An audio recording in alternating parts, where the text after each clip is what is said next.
Ladies and gentlemen, welcome to Getting to Hired, the live stream. My name is Tony Morrow, and I am your host as I clear my throat. Pardon me as I drink a little coffee. Welcome to the first edition of Friday Sliders.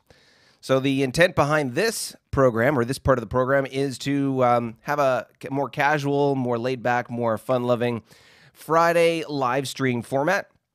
And folks can comment on the, make comments, let's try that again, can make comments on the video, and I'll respond and speak to various points over there, either responding to comments for the video this week or videos in the past, or any issues that you bring up during the course of the live stream.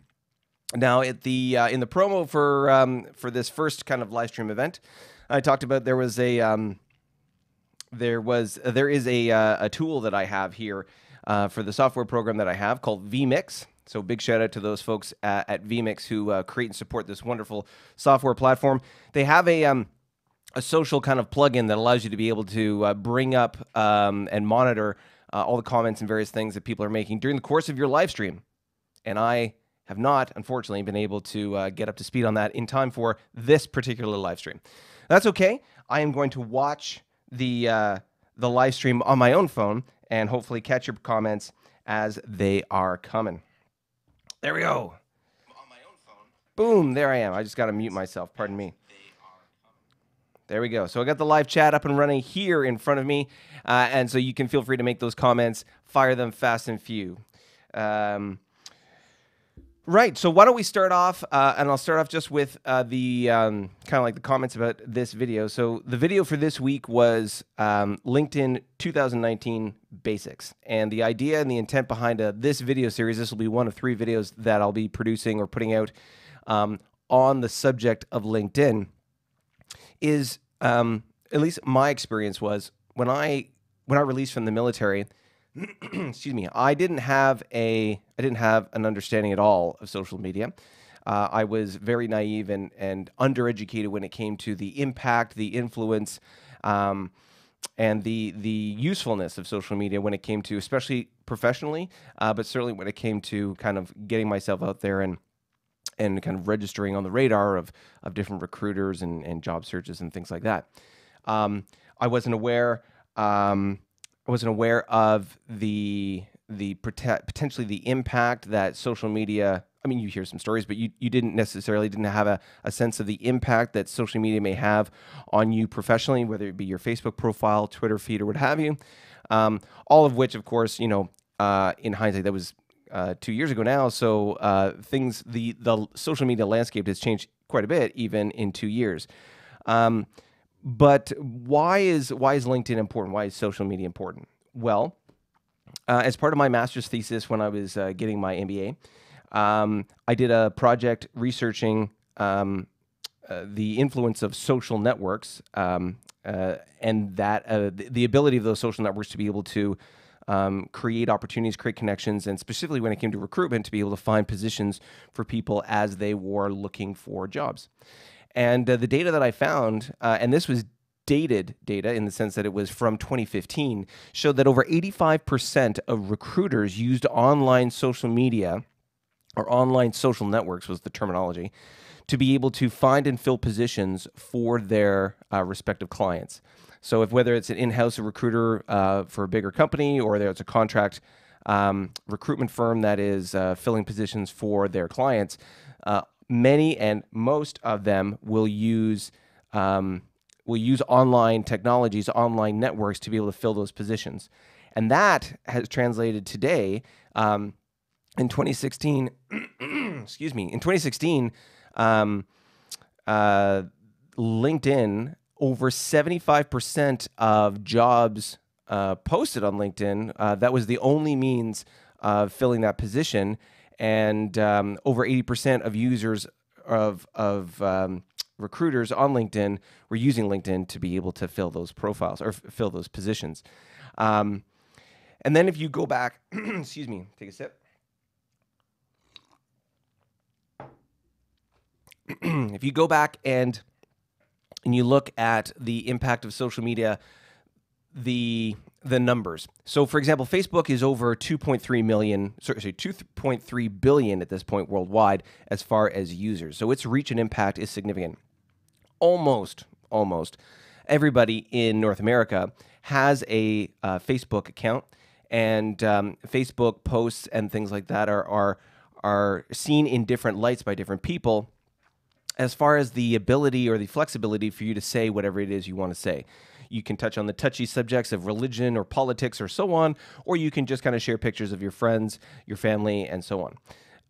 But the importance of the importance of Facebook specifically, as it pertained to my military experience, and understanding its impact from my military experience helps me translate it for my personal and professional impact. One of the reasons why, as a naval warfare officer, I never really got into Facebook. I had a Facebook account, of course, but I never really spent a lot of time on it or logged in, made posts and various things, was because of operational security, so OPSEC. If you're in a naval ship and you're going from point A to point B and you make a post about you're going to be seeing your family in a day, well, folks know that you're going to be arriving in a day. If they didn't already know that, you can put posts of who you are, where you are in, pictures and places around the world. And then perhaps people who want to do bad things to you know exactly where you are. If you have a picture of you with any kind of military assets in the background, then people analyzing your photographs are able to dissect and understand the environment, which if they wanted to, cause you harm, they can dissect that information and use it as intelligence to be able to do what they want to do. So how does that translate for your professional and personal life? Well, in the same way that you would make Facebook posts in your personal life, how does that impact you when you're applying for a job? If you're applying for a job and recruiters are most significantly using and vetting you through social media, and they go through your social media feed that is public, that because your privacy settings are wide open, and they look at the kind of posts that you've been making. If they see that you're making defamatory, inflammatory, or otherwise insensitive remarks, if the subjects that you are following or the people that you're associated with online are, for whatever reason, they don't represent, the optics are bad for the company or the position that you're looking for, do you have odd and strange pictures of you doing odd and strange things, and perhaps there's a plethora of pictures of you, going out and partying and drinking and doing perhaps some questionable things, that will have a negative impact on your ability to potentially get that job. On the other hand, if your Facebook feed is curated in such a way that you have photos of you with influential people engaged in high-profile events, they see you, moving and shaking with the important people or the people of significance or the companies of significance in the field of expertise that you're in, and everything they see on their feed on the feed either validates or reinforces the positive image that they have of you, then that will be a net benefit for you for whatever kind of position you're looking for. And so that translates across the board. I mean, Facebook has the greatest penetration in the sense that it has, like I say, over 2.3, probably about 2.4 billion at this point,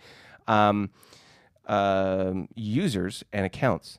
Then you go down the list and you see YouTube. In the summer of 2018, YouTube ranked at just under 2 billion users. So YouTube, not only, you're seeing this now on YouTube, but YouTube, beyond being a social media platform, being able to convey video to you and a message, and a brand, there's also the fact that it is a search engine, and you can type in and look for the things that you want to find out about, whether it is the basics on how to use LinkedIn or a DIY project that you have, or lately I've been, I'm a big fan of Because Science.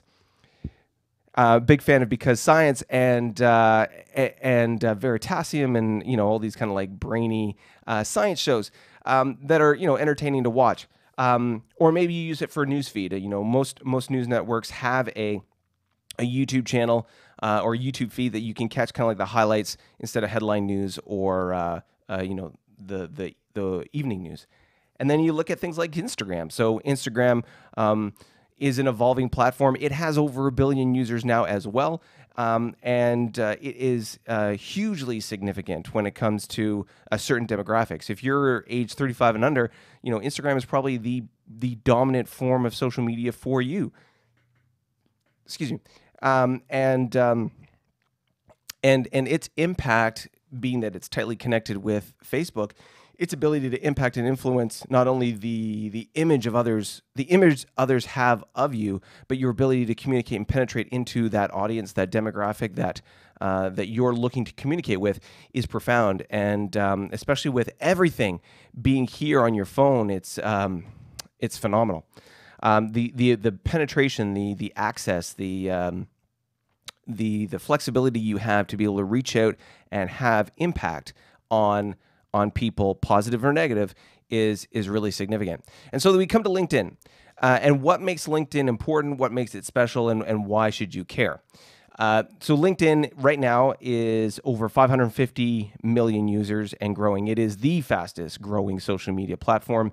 LinkedIn has been around for many, many years. But since, I believe it's since 2011, they've really kind of revamped and re-energized the platform. And Microsoft owns LinkedIn, and they've put a lot of money and energy behind promoting this platform and making it ideal for its target audience, which is professionals. So whereas before, in kind of like an older iteration of LinkedIn, it was a place where you put up your resume for all intents and purposes and just kind of let it sit there. Now it's a much more interactive and community-driven platform that allows you to display your professional accomplishments, your accreditations, your experience, and allows you to be able to network and access certain kinds of demographics, populations, and the kinds of people that you perhaps want to connect with to be able to find the kind of opportunities that you're looking for. LinkedIn, like I say, 550 million users and growing. Excuse me. It is the fastest growing platform in 2017 into 2018. It grew by over 100%. So year over year, it is the fastest growing platform. It is at this point one of the, as I mentioned at the beginning of the video, it is the kind of dominant platform right now for job search and recruitment search for potential employees. It's also a great opportunity for you to reach out, and whereas physically meeting people is, of course, in my opinion, always the best. Meet a person face to face, shake their hand, smile. But if you physically can't do that, because in this world that we live in, people are far flung across the globe. So being able to network virtually, whether it be professionally or so on, with different demographics and populations across the continent, the country, or even the world, is something that LinkedIn allows you to do to a degree that really has never been seen before. And the fact that you can target, you can search for, find, and then kind of like network within specific professional groups is done to a degree now that you can never do before. So let's dial it back a sec. If you are a veteran and you are releasing from the military, you're a military member, you're releasing from the military, you're now a veteran, but you're not done as far as professionally. You want to continue working, and you want to find that next opportunity, that next career, that next thing that you want to do in life. So how can LinkedIn help you?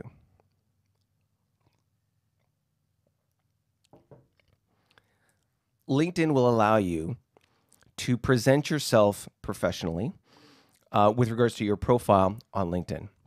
As I mentioned in the video, when it comes to your profile picture, your headline, and your summary, excuse me, it's important to have kind of clear photograph, clear messaging when it comes to your headline, and a tightly packed and succinct message when it comes to your summary as who you are, what you do, and what you're looking for. A friend of mine asked an interesting question.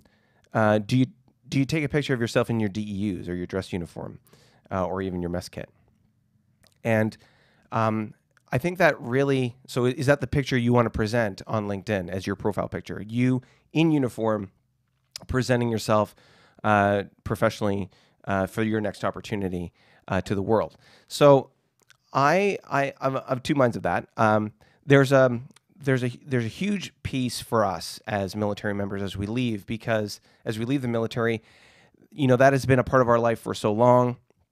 In my case, it was over 11 years. And you have a strong sense of identity around your military self, your military career, and it's hard to let go of that. You have a lot of pride in it, most likely. You want to advertise that. You want to display it.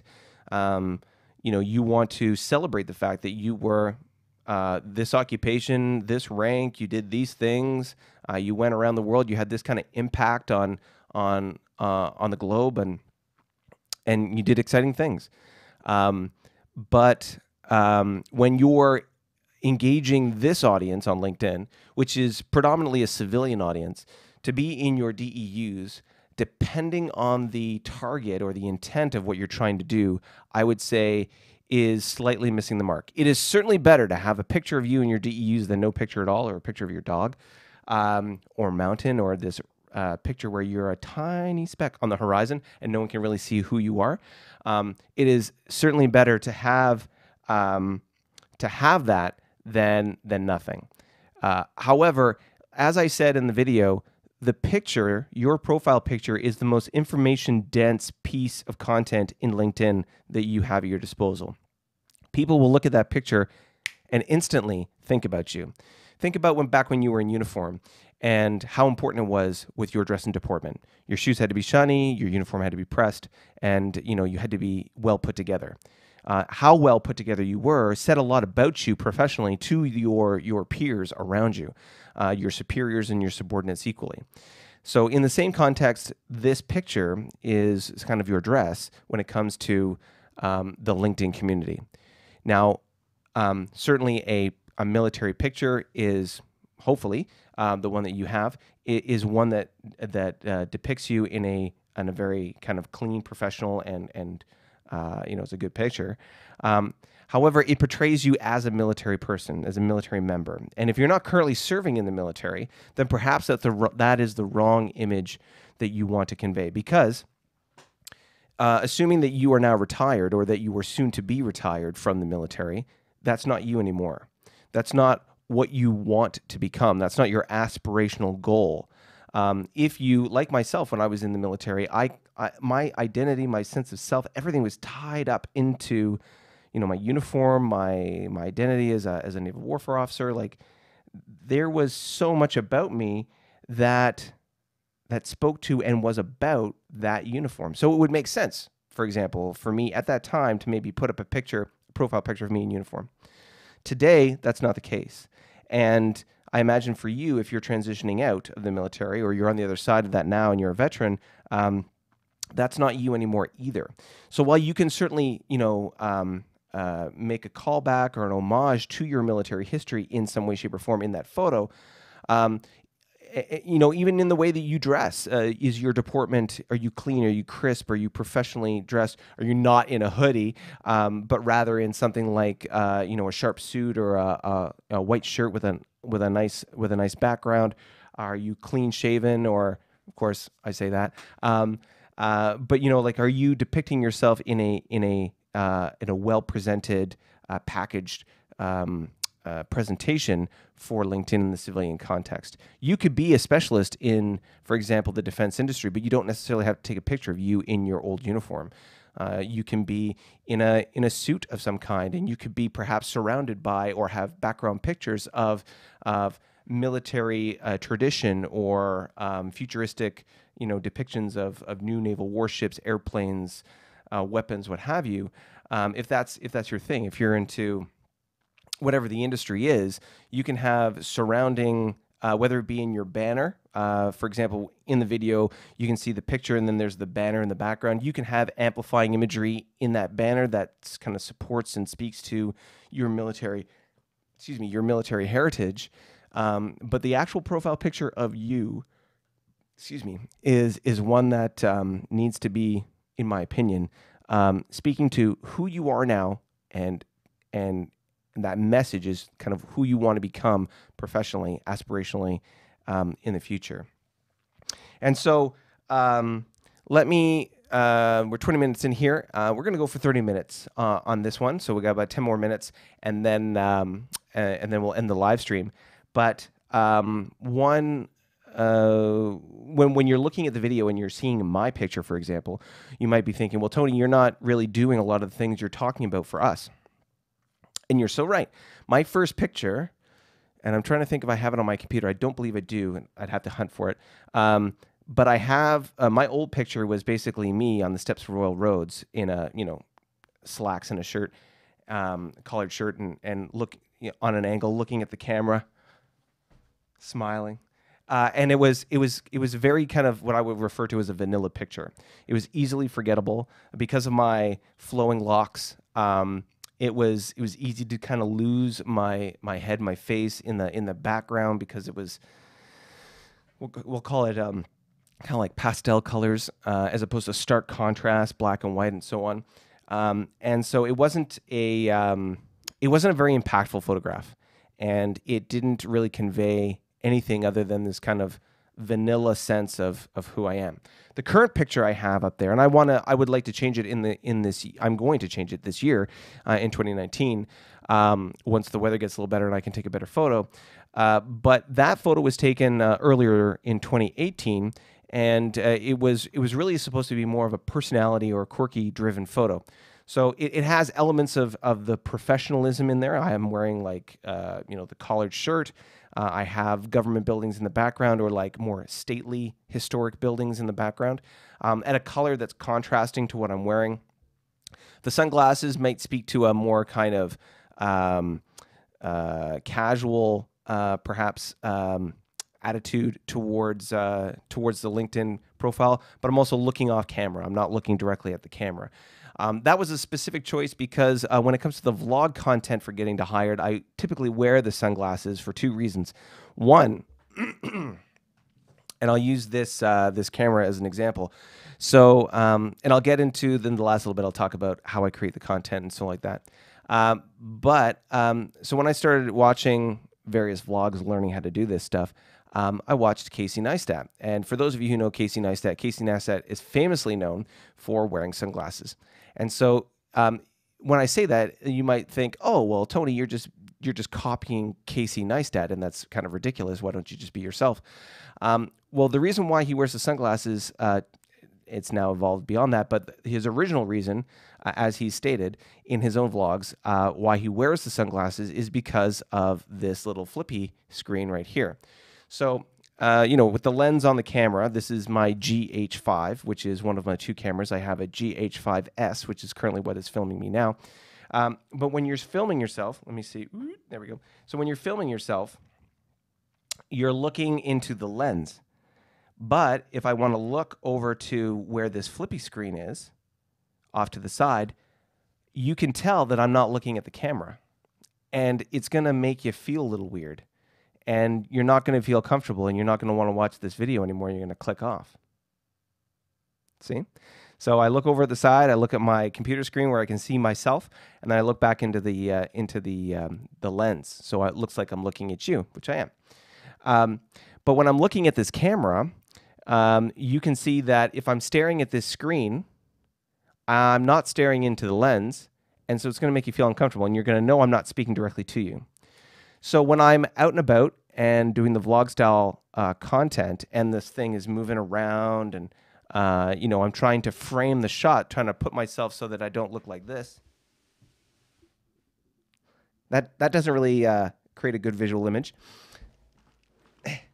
So when I'm using this, I wear the sunglasses because that way I can look into the flippy screen. I can look into the screen and I can see how the shot is framed. I can make sure that I stay in frame. I can. There's also different kind of settings that I can see on the screen to make sure that like exposure's right. Basically, the picture looks good, and so I wear those sunglasses to do that. And it also makes so it makes it easier to do that. It also masks to a certain degree the fact that I'm looking at that while it still maintains the connection of looking to you.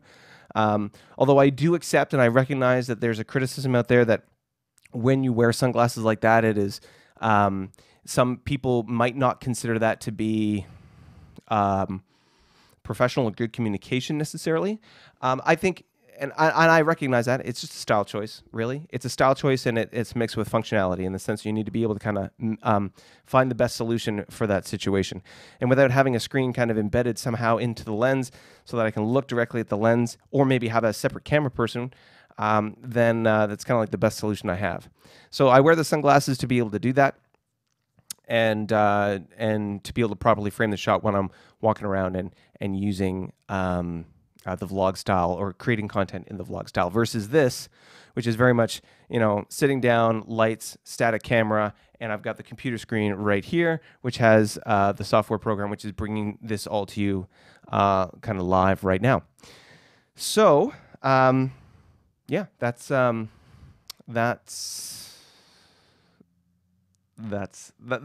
I create the content. And I just got a couple minutes here before we hit kind of the 30-minute mark. And let me just speak briefly to kind of like the journey that kind of brought me here. As I mentioned, when I first got out of the military, I was completely social media naive. I came back from a deployment overseas, and when I was away on my deployment, I'd given birth. My wife had given birth to our first child, and I was away for whether it was training or the actual deployment. I was away for most of the first year of my daughter's life, and I got pictures and I got emails and various things throughout the year, but it killed me being away during that formative year, those formative months, because so much changes in that first year when it comes to kids, and it's kind of like it's magic to behold. It killed me to be away from that, and so when I came back, I kind of resolved to myself that I was going to be a better father. And so I created a podcast called theaveragefather.com. And if you go to my LinkedIn profile, you'll see that it's listed there, and you can go check that out. Unfortunately, none of the podcast episodes are still available anymore, just because of the media host that I published those with. I'm not paying the media host anymore, so those episodes are no longer being hosted online. Although the podcast, I think you probably still find it on Apple iTunes, but there's no content. You won't be able to listen to anything because it doesn't tie into the recorded episodes. Anywho, so I did that for a little bit, and then after I did the Average Father podcast, that was all about trying to research and find out more information about how to be a better father, and then learn that and then share that with other dads so that they could be the father that they wanted to be. And as I was approaching my date of release, and I knew, because I was going through the process after being injured, and I knew that the release process was essentially inevitable and it was coming. I started doing research and finding out about the process of transition and what it was going to take, and the steps rather for release, how that was going to happen, and then what was going to happen on the other end, what kind of supports were available to me, what did I have to do, how was I going to find a job. Man, it's been over a decade since I've looked for a job, and when I went into the recruiting office, I went in with a paper resume and a cover letter, and things have changed a lot since then. So to be able to have a better sense of what it would take to find a job, I had to educate myself. And so I used the same process I did for theaveragefather.com. And so I created this video series called Getting to Hired. And my first interview was with Dwayne Cormier from Canada Company. We were talking about the Pathfinder program and the benefit that provided, but the unfortunate fact that it was being shut down, and that there were new programs that were going to be coming online to take its place. Dwayne went off and did something else. I interviewed him again, and we talked about a project that he was involved in. You can go check out that video or his various videos on the Getting to Hired channel. There's also subject matter experts when it comes to mental health, career development, um, and all sorts of, like, for example, one of my best interviews was with Eric Wright. He is the founder of Vets to PM, and Vets to PM is a great organization that helps veterans get their project management designation called a PMP. It was something that I'd never really heard about, although I'd seen engineering officers in the military get the PMP, and I had no idea what it was, and it didn't really apply to me within my military career, so, why bother? Now that I'm out and I see what it is and I see the process involved, I think back to it and I think every naval warfare officer should have their PMP, because at some point in your career you become what's referred to as an ORO, an operation room officer, and if you are in that position, you are essentially a project manager, and you are using project management skills in the deployment of those duties. If you have a PMP in advance, it will make that job so much easier for you. And if the next job after that, being in the XO of a ship, the next job on board, that is, being the XO, you are essentially running the ship and when she's alongside. And so having project management experience is critical to being successful. We have kind of an internal method to be able to do that, but to formalize that in education too, with a reference called the PMBOK that provides all that information. It's having the PMP is such a valuable tool to potential naval warfare officers and, of course, engineers, that it blows my mind that naval warfare officers in the Royal Canadian Navy, and I imagine navies around the world, don't have that somehow built into their education system, their training system, to be able to get that, because it will make them more effective in their job when they get there. So I spoke to Eric Wright, had that conversation about what it took to get your PMP and everything that was involved. That was a great interview, and I talked to Larry Styler, who is the Canadian representative for Vets to PM in Canada, for Vets to PM Canada, as they have launched their program in Canada. And you can go to vets2pm.com and you can find out more about that. Do a Google search for Vets to PM Canada. There's a link on the Vets to PM website, vets2pm.com website, for Vets to PM Canada. But all the core information you're going to look for and find is going to be on that main site. But you can go look at that interview again at the Getting to Hired YouTube page, and that was one of the greatest interviews. And I saw him again later in the year in October at something called Vid Summit. So I talked about how I wanted to create this video series to document my journey in transitioning, and I had no idea how to do video. Audio for me was relatively easy. I got a microphone, I can record it, I can do basic editing, and it's I had some experience of it with audio in the past. I had a radio show in university.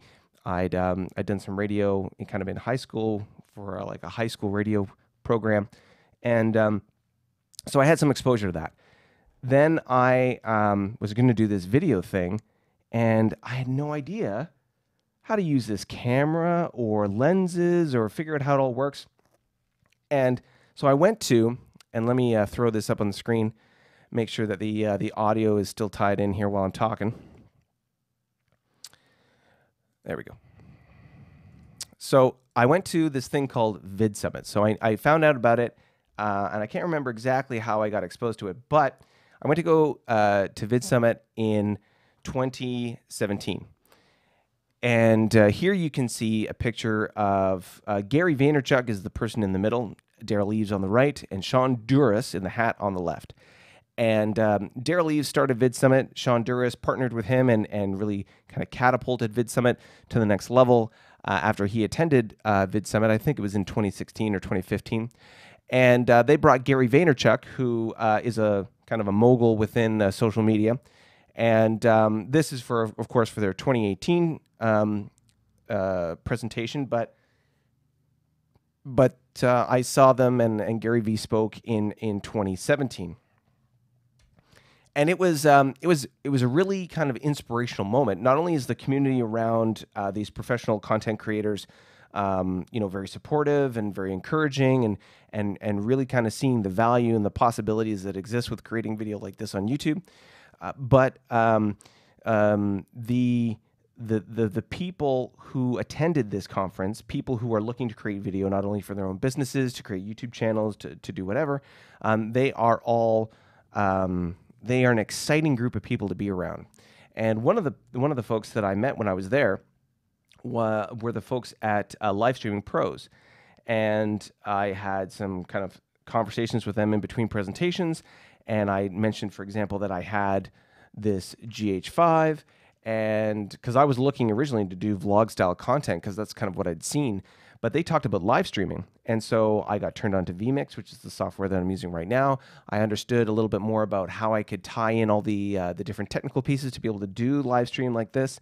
And then I started creating content after that conference in the fall of 2017. I started being able to create content in the winter of 2018, or like in the new year.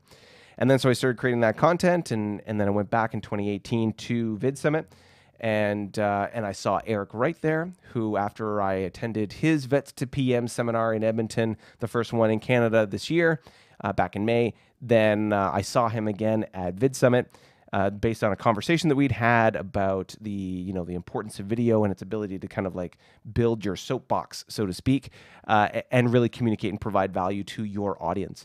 And yeah, so it was really interesting to see that come full circle, going to VidSummit, being exposed to being able to create video, meeting the folks that basically provided me the education and the motivation and the confidence to be able to create this content that I'm creating for you now, and then coming full circle and seeing how I'd had a positive impact on somebody I respected, Eric Wright, on the content that he was going to be able to produce, to be able to in our world reach out and help more veterans in their transition and be successful in their civilian careers.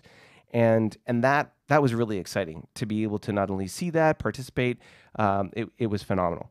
And this year, unfortunately, I got sick at VidSummit, and I basically lost a day because I spent a day in bed. But I met. There was a gentleman who spoke during, or he was asked a question, or he asked a question during Gary Vaynerchuk's keynote address, and I have connected with him on LinkedIn. He is a veteran pilot in the U.S. military, and he is currently going through a kind of a reinvention of himself in creating content, video content, and reaching and creating community through online video. And I'm looking forward to the opportunity to interviewing him in a platform like this, to be able to physically meet him again and sit down for a video face-to-face interview, and potentially do a podcast about what we're going to talk about. But Rich is his name, and he is hearing his story, or hearing his question at VidSummit, reaching out to him. I was actually standing next to Eric Wright at the time when he asked that question, and I wanted to be able to reach out and help him at that time. Both Eric and I were trying to hunt him down at VidSummit. Eric ended up finding him, and we were able to connect. And luckily, I've been able to connect with him on LinkedIn since, and looking forward to be able to creating content and bring his story to you, because I find that his story of transition is one that I think will resonate with many of you, and resonates with me. You have, and I'll tie it all together. You spend your entire life devoting yourself to duty, the uniform, your country. You build up a sense of self around that occupation, that duty. You leave that uniform behind, and you leave a piece of you behind with it. And you struggle on the other end to be able to find who and what you are after the uniform. And that is a difficult journey. It is one that you try and replicate maybe what you did in the military in a civilian workspace. The environment's not the same. The intrinsic rewards aren't the same. You become dissatisfied. You're frustrated. Many of us get angry, and you start hopping lily pad to lily pad, job to job, trying to find something that fits, that feels right, that satisfies that itch that you have. And what I would say, and you jump from lily pad to lily pad, and then eventually, perhaps by chance, you land on something good, or maybe you never do. Transition or military transition, leaving the military, is an opportunity for rediscovery and reinvention. It allows you to be able to really look within yourself and figure out what it is that I want to do. I mean, if you had a specific trade and you just want to keep doing that trade, whether it's trying to think of all the various trades, whether you're a marine electrician, whether you're a welder, whether you're a carpenter, if you're a if you're a diver, or you deal with explosives and demolition, if those are occupations and trades that you want to continue working in, then essentially you're a lateral transition from military into civilian world. But if you want to find something else that you want to do, you've kind of done that duty piece, and now you're looking for something else to do in life. You want to find different kinds of experiences, different kinds of fulfillment, the kinds of things that the variety that the military brought you just intrinsically, in the fact that we kept jumping from job to job, going from place to place. If you're trying to recreate that to some certain degree and find something rewarding, then military transition, I would argue for you, is an opportunity for internal reflection, self-discovery, and reinvention. And I'm not trying to say that in some kind of flowery way, and that you need to go through some kind of meditative state to try and figure out who and what you are going to be in your civilian life. But it's an exercise to a certain degree that you have to go through to be able to find the things that you're interested in on the other side, and find out what you're going to be satisfied, happy with, because after all, this is the only life we've got to live. You got one shot at it. You might as well be happy doing it. And this is a great opportunity for you to find that thing, that point of happiness professionally for the rest of your career. So that's the journey that I know I'm going through. As far as to be able to create video content for you, and to take a lot of those skills that I've developed in the military and apply them to my business. I will continue to share with you how that evolves, and how I perceive that I'm hopefully providing you value. And please let me know if you find things like this useful and of value to you. A lot of long-winded talking today, but I'm looking forward to the next live stream next week. And we'll talk about hopefully some of the feedback that I'll be getting from you with regards to the LinkedIn videos. The second video will be coming out on Wednesday. Again, it'll be LinkedIn Basics 2. Here we are. Bam.